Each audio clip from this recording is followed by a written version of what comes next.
Всех приветствую на канале. Данное видео – это видеообзор на мой новый ковер, который я связала, увидев картинку в Pinterest. Мне очень понравился рисунок, и в программе Stitch Fiddle нарисовала схему, и получился вот такой вот коврик. Приглашаю в закрытый чат в телеграм-канале.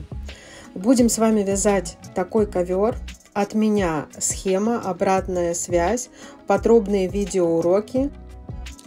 Схема для данного коврика нарисована таким образом, что можно вязать по этой схеме не только жаккард, но и мозаику. Здесь я вязала коврик в технике жаккард, но в ближайшее время в Telegram добавлю еще видеоуроки, как можно связать по данной схеме в технике мозаика. Одноцветная и двуцветная.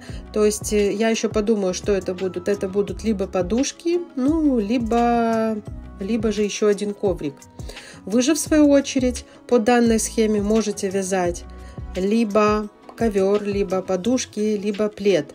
Схема индивидуальная, рисунок идет раппорт по диагонали. Поэтому, если вы хотите связать плед, то индивидуально для вас я нарисую схему для пледа.